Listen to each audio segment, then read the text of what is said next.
Coucou, c'est Claire.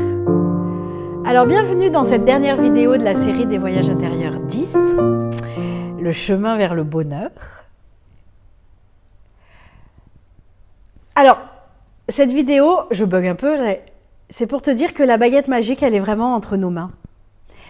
Elle est entre nos mains parce que ce que j'adore de l'image de Joe Dispenza, c'est plutôt que d'avoir des attaques de panique, parce qu'en fait, en tant qu'être humain, de chair, d'os, on est souvent à 70% dans des réactions de survie, on est dans le stress, on a peur, on est dans des rythmes de vie hyperactifs, on gère la crise, on gère les enfants, on gère la maison, on gère le boulot.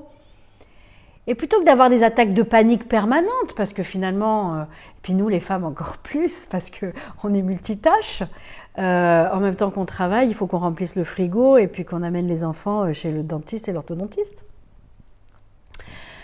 Donc, il n'y a que nous qui avons la baguette magique entre les mains pour transformer une attaque de panique en love attack. J'adore cette expression, elle n'est pas de moi. Donc, comment transformer nos attaques de panique en attaques d'amour? Alors ça le fait mieux en anglais, hein, love attack. Et ces attaques d'amour et cette ouverture du cœur, eh ben, c'est toutes ces méthodes qu'on a à disposition pour cheminer vers la conscience, pour cheminer vers une communication clairvoyante, pour cheminer vers du bien-être et de la clairvoyance, pour questionner ses pensées, ne plus croire nos schémas classiques de pensée. Ça, c'est les recettes de Byron Katie. Mieux communiquer avec soi, avec les autres, en couple, en famille, au boulot, pour se susurrer des mots d'amour à l'oreille soi-même, pour se persuader et se dire que ce que je suis suffit. La baguette magique, elle est entre tes mains parce que il y a que toi qui peux changer ton monologue intérieur. Il y a que toi qui peux arrêter de te raconter des bad histoires et tronquer tes mauvaises histoires contre des belles histoires. Il y a que toi qui peux réécrire ton passé et il y a que toi qui peux choisir les graines que tu vas planter dans ton subconscient et choisir les pensées que tu vas penser dans ton subconscient. Parce que les pensées que tu vas penser en mode défaut, tu les penses de façon automatique. Donc ça, c'est le programme. Mais quand tu vas choisir de mieux en mieux tes pensées, tu vas, du coup, tes pensées vont influer de mieux en mieux tes émotions. Tu seras dans un état émotionnel plus joyeux, des émotions plus élevées. Tes émotions vont donc créer tes comportements vont créer tes expériences, et tes expériences vont créer tes mémoires à court et long terme, et tes mémoires à court et long terme, en biofeedback, en feedback, vont venir générer tes pensées. C'est le fameux cercle vertueux ou le cercle ou la spirale négative. Donc, la baguette magique, c'est vraiment nous qui l'avons. Il faut arrêter d'attendre que ce soit nos maris, nos amants, nos enfants, nos parents, et puis nos patrons, et que ce soit toutes les personnes à l'extérieur qui t'apportent de la joie, toutes les personnes à l'extérieur qui t'apportent du bonheur, qui t'apportent de la légèreté, qui t'apportent du rire.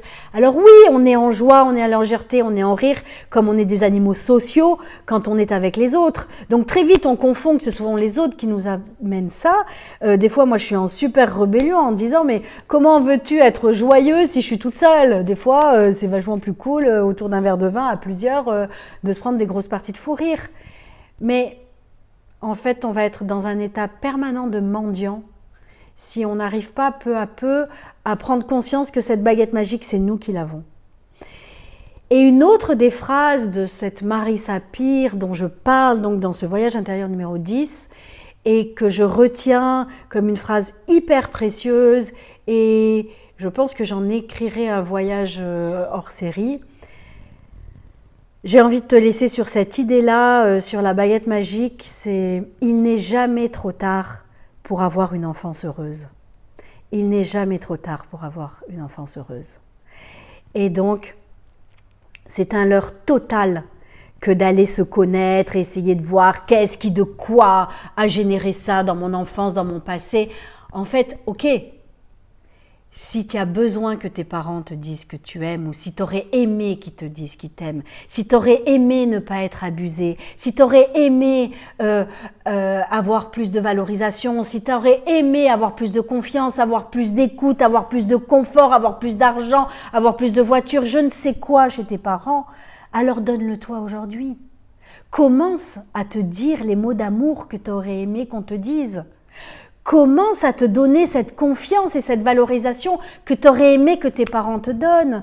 Si tu regrettes d'avoir été abusé, maintenant que tu l'as vu et que tu as recablé ton cerveau, alors commence à ne plus t'abuser toi-même et à changer les graines dans ton subconscient pour arriver pas à pas à mieux choisir tes expériences de vie, à mieux choisir tes amoureux. Donc voilà, j'adore et je finirai sur cette phrase, il n'est jamais trop tard pour avoir une enfance heureuse. Et je dis merci à tous ceux qui m'ont accompagnée au cours de ce 10e voyage vers le cheminement du bonheur et de l'amour. Waouh, quel thème ambitieux! Et du coup, en fait, j'ai plongé dedans et c'est juste le mien, c'est juste celui que j'avais envie de faire et je te livre juste mes pépites. Si ça t'inspire, tant mieux. Si ça t'inspire pas, passe à autre chose et des tas d'autres personnes sont inspirantes dans le monde et je te souhaite de trouver l'inspiration.